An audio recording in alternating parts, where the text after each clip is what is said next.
வணக்கம்.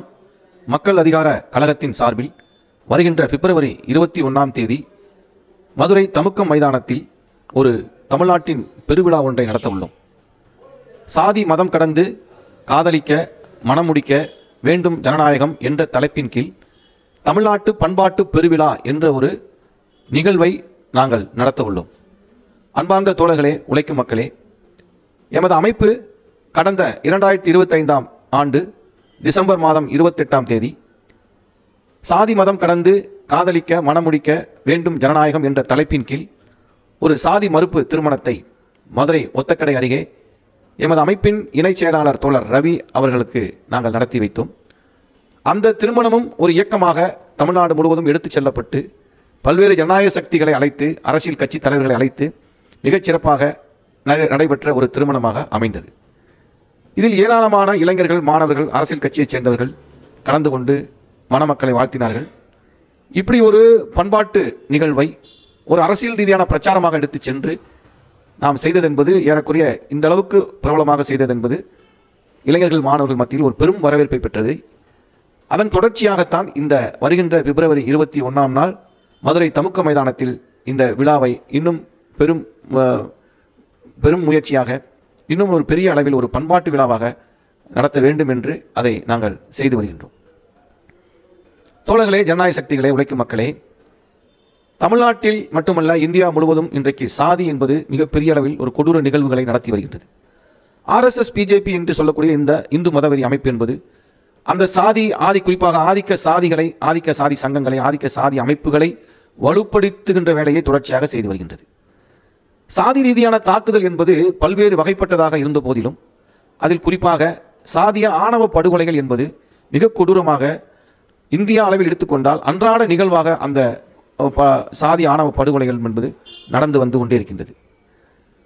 அதாவது, நீ தாழ்த்தப்பட்டவன், தலித் மாணவன், நீ எப்படி படிக்கலாம், நீ எப்படி கபடி விளையாண்டு ஜெயிக்கலாம், நீ எந்த வகையிலும் ஆதிக்க சாதியைச் சேர்ந்தவர்களுக்கு முன்னால் வந்துடக்கூடாது அப்படின்றத அந்த கருத்து, அந்த ஆதிக்க சாதி மனநிலை என்பது படிக்கின்ற மாணவனின், தலித் மாணவனின் கையை வெட்டுவது, தலித் மாணவன் கபடி விளையாட்டு போட்டிகளில் கூட வெற்றி பெற்றால் அவனை அடிப்பது, அவனை கொலை செய்ய முயற்சி செய்வது என்று நாம் பார்த்தோம்.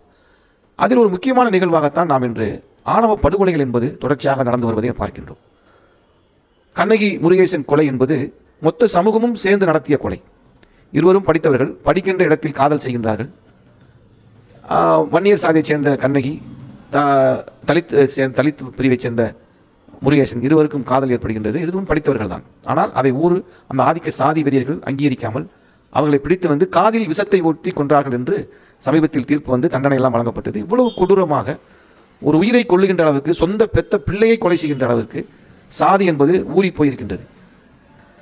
ராமநாதபுரம் மாவட்டத்தில் ஒரு சம்பவம் கேள்விப்பட்டிருக்கலாம். தன் மகள் தலித்து ஆணை திருமணம் செய்து கொண்டார் என்பதற்காக அவருக்கு திருமணம் செஞ்சு வேற ஊரில் போய் வசிக்கிறாரு. இப்படிதான் பயந்துக்கிட்டு போய் இந்த மாதிரி செஞ்சிருவாங்கன்னு சொல்லி அவங்க போய் வேற ஊரில் வசிக்கிறாங்க. அந்த பெண்ணோட அம்மா போய் நல்லவங்க மாதிரி நடிச்சு அந்த குடும்பத்தில் கலந்து அவங்களை கண்டுபிடிச்சு, அதெல்லாம் ஒன்றும் பிரச்சனை இல்லை, நீ வீட்டுக்கு வான்னு சொல்லி அவன் மகளை கன்சீவாக இருக்காங்க, அந்த அம்மா மாசமாக இருக்காங்க, குழந்தை பிறக்க போகுது. அப்படி மகளை ஏமாற்றி வீட்டுக்கு கூப்பிட்டு அந்த மகள் அம்மா திருந்தி விட்டார்கள், ஒன்றும் பிரச்சனை இல்லைன்னு சொல்லி சந்தோஷத்தில் வராங்க.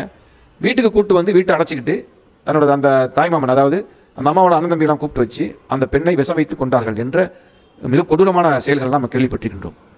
உடுமலை சங்கர் படுகொலை அப்படின்றது நம்ம எல்லாரும் கேள்விப்பட்டது தான். அது திட்டமிட்டு நடத்தப்பட்ட ஒரு ஆணவ படுகொலை.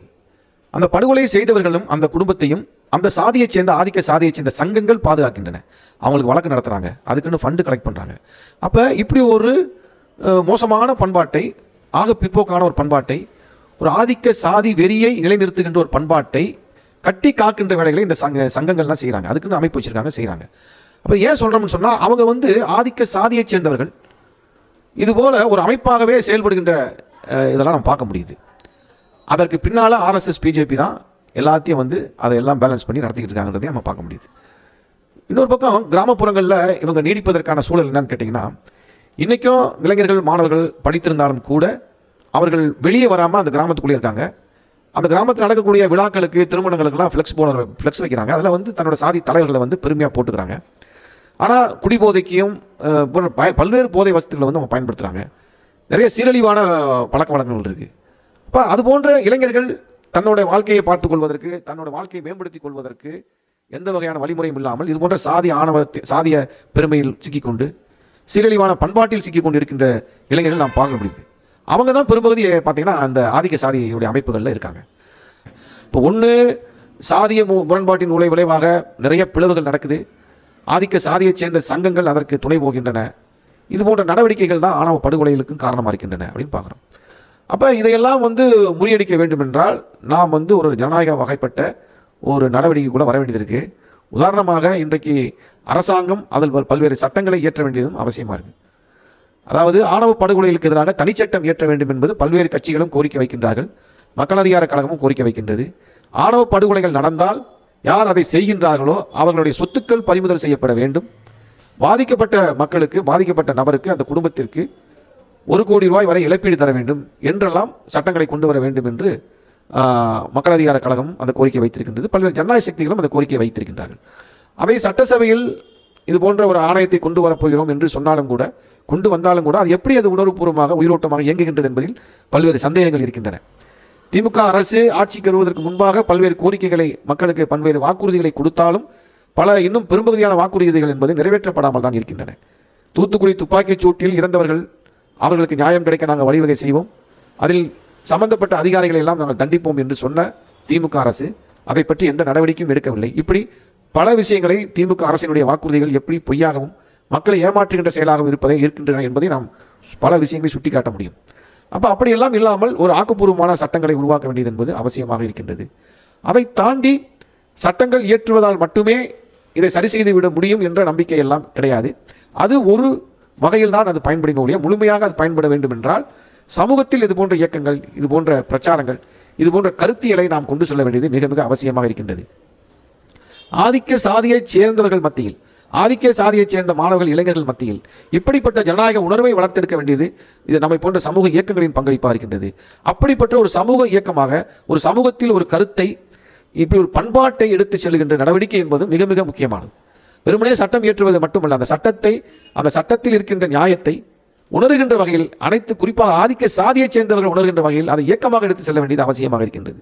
அதில் ஒரு மிக பெரும் நடவடிக்கையாகத்தான் இந்த தமிழ்நாட்டு பண்பாட்டு பெருவிழாவை மக்கள் அதிகார கழகம் அனைத்து தமிழகம் தழுவிய அளவில் எடுத்து சென்று கொண்டிருக்கின்றது. பல்வேறு ஜனநாயக சக்திகள் மத்தியிலும், தலித் மக்கள் மத்தியிலும், ஆதிக்க சாதியைச் சேர்ந்த ஜனநாயக சக்திகள் மத்தியிலும் பெரும் வரவேற்பை பெற்று இந்த இயக்கம் என்பது வெற்றிகரமாக எடுத்துச் செல்லப்படுகின்றது.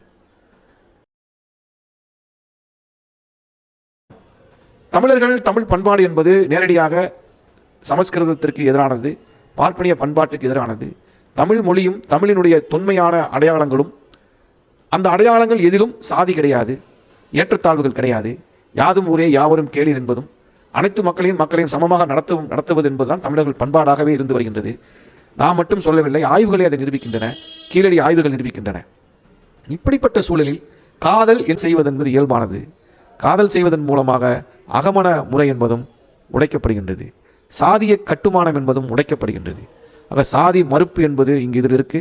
காதல் என்பதும் ஒரு உணர்வுபூர்வமான எல்லா மனிதர்களுக்கும் இயல்பாக இருக்கக்கூடிய ஒரு விஷயம். ஆகவே இது சாதிய கட்டமைப்பை உடைக்கின்ற நடவடிக்கையில் இருக்கின்றத அம்பேத்கரும் பெரியாருமே சொல்லியிருக்காங்க.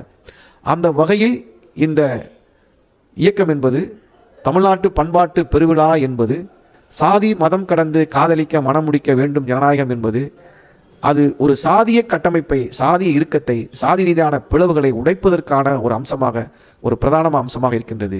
ஆகவே இதற்கு நாம் பெரிய அளவில் நாம் இந்த இயக்கத்தை கொண்டு செல்ல வேண்டும். காதல் என்பதை சமூகத்தில் இயல்பான ஒன்றாக மாற்ற வேண்டும். காதல் செய்வதில் குற்றமில்லை என்கின்ற மனநிலை சமூகத்தின் மனநிலையாக மாற வேண்டும். அப்படி மாறுவதன் மூலமாகத்தான் சாதிய இறுக்கமும் சாதிய கட்டுமானமும் உடையும், ஜனநாயகம் என்பது வளரும் என்பதன் நோக்கமாகவும் இந்த இயக்கத்தை நாங்கள் கொண்டு சென்று வருகின்றோம்.